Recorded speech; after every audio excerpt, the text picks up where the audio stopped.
A few weeks ago, I posted a video that was entitled, It's Time to Kill the CV.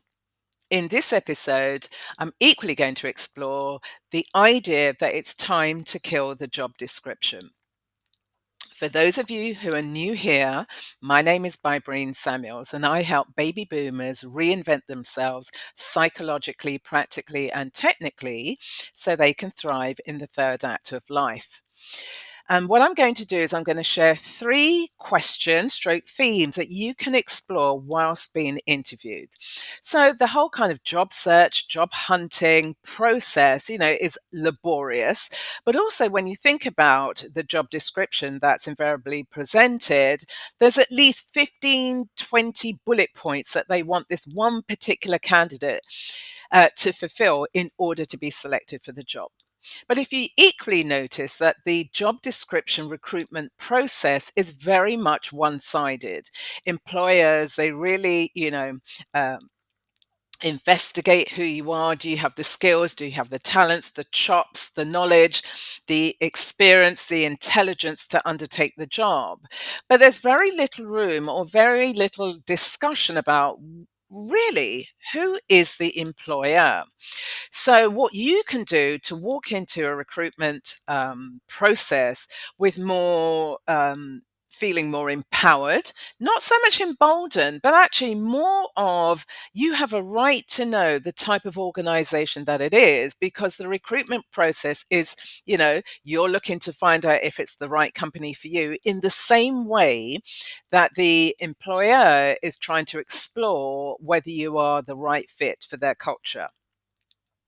So, one of the things that you can ask is, has the company faced any kind of lawsuits coming from employees? Are they currently going through that? If they've gone through that in the past, what was the outcome and what was the reason for the employee to bring the lawsuit? Because that will give you an indication as to, in terms of what's the culture of the organization.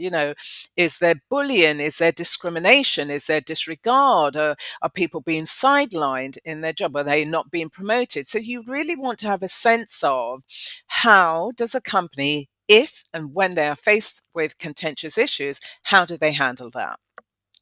The second thing that you want to know is, has the company recently laid off any staff? Do they plan to lay off any staff in the next 12 to 18, 24 months? And if they do plan to lay off staff, are they thinking of rehiring? Because that will give you a sense of the strategic direction in which the organization is going in and how they are going to execute from an operational point of view. And the third thing that you can ask, which really does point to trust in an organization, find out, for example, if the company has spy software on their computers. Now, what does this do?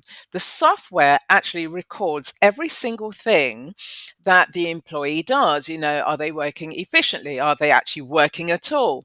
Now, I remember a few years ago, there was backlash from employees at Barclays Bank because Barclays um, placed this type of software on computers, and then retrospectively employees found out about it, and so it created a lot of mistrust from employee and trade unions against employers. So you want to find out, does this company actually employ spy software? Because this will give you an indication again as to the culture within the organization and whether there's high level of trust between company and employees.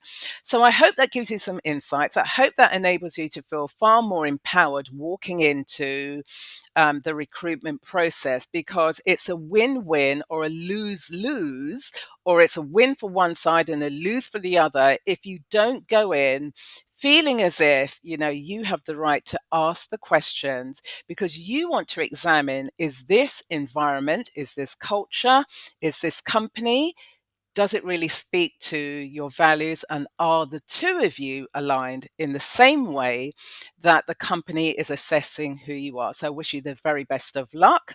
on your job search. And, if you are a decision maker or a decision influencer, who you think would be interested in seeing this video, please pass it on. Until then, stay well, good luck, and I'll see you again on the next episode. Bye.